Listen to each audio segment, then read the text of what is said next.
بسم الله الرحمن الرحيم.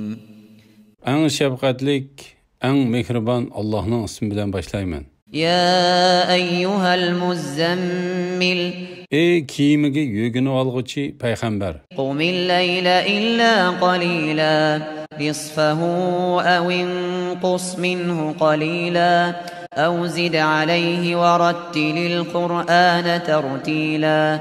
Keçinin azg'inisidan boshqasida yerimida yoki yerimidan azroqida yoki yerimidan ko'pragida namoz o'qig'in, Qur'onni tartil bilan, ya'ni doni ochiq o'qig'in. إنا سنلقي عليك قولا ثقيلا.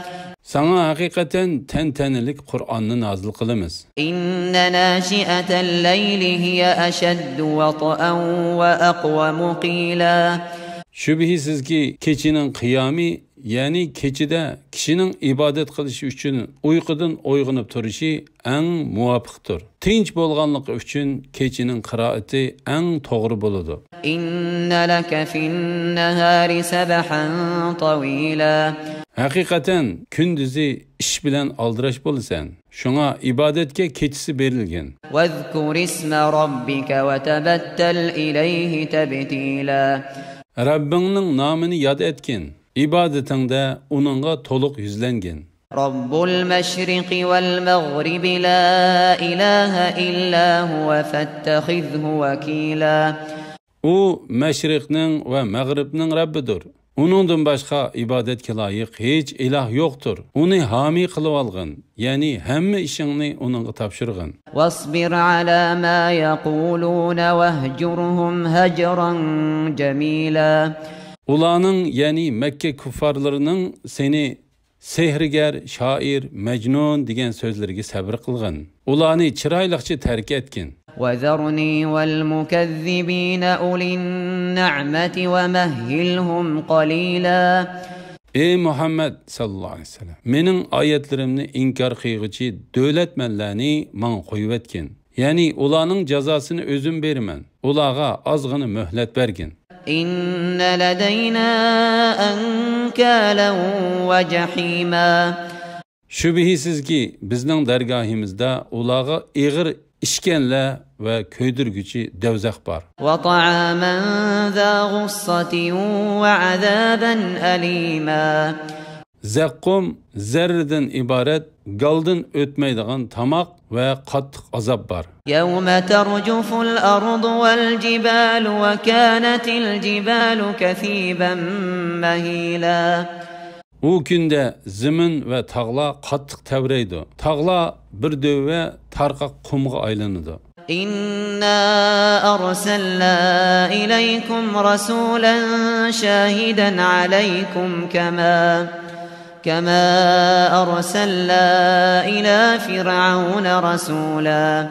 Shubhisizki biz Fir'aunga bir payg'ambarni avatgandek, sizlarga amalinglarga guvohlik berguchi bir payg'ambarni avatdik. فعصى فرعون الرسول فأخذناه أخذا وبيلا.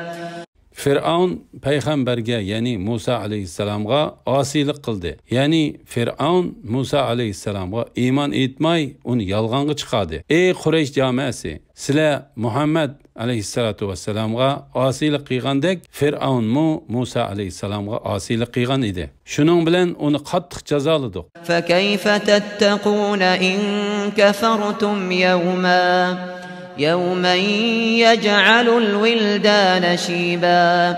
Ey Quraysh jamoasi, agar iymon etmasanglar, dahshatidan balalarning beshini oqartib yetadigan kundan qandoq saqlanasizlar? السماء منفطر به كان وعده مفعولا. U kunning dahshatidan osmon yerildi. Allohning va'dasi cho'qim amalga oshadi. Chunki Alloh va'dasiga xiloflik qilmaydi. إن هذه تذكرة فمن شاء اتخذ إلى ربه سبيلا. Bu ayetler hakikaten vaz nasihattir. Bu vaz nasihatin paydalanışını xalagan adam Rabbiga yetkizadigan yo'lni tutsun. İnne rabbeke ya'lemu enneke taqumu adna min thuluthayil leyli ve nisfahu ve thuluthahu ve taifetun minellezine ma'ak. Vallahu yuqaddirul leyle ven nehar.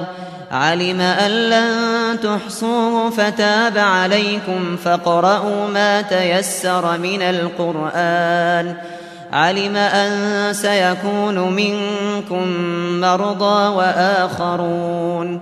وآخرون يضربون في الأرض يبتغون من فضل الله وآخرون يقاتلون في سبيل الله فاقرؤوا ما تيسر منه وأقيموا الصلاة وآتوا الزكاة وأقرضوا الله قرضا حسنا وما تقدموا لأنفسكم من خير تجدوه عند الله هو خيرا وأعظم أجرا واستغفروا الله إن الله غفور رحيم.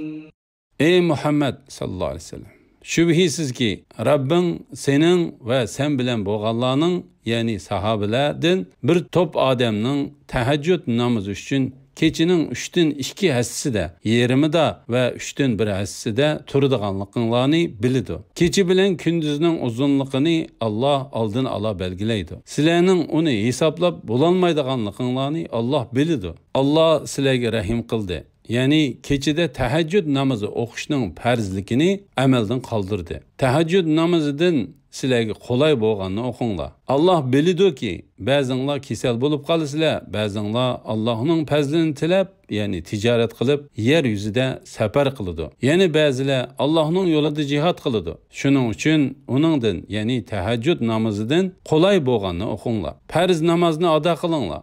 Zakatni beringlar. Allohga qarzi hasana beringlar. Ya'ni Allohning roziligi uchun yaxshilik yo'llariga pul mol sarf qilinglar. O'zinglar uchun dunyoda qaysi bir yaxshi ishni qilsanglar, Allohning dargohida texmi yaxshi, texmi katta savobga erishsizlar.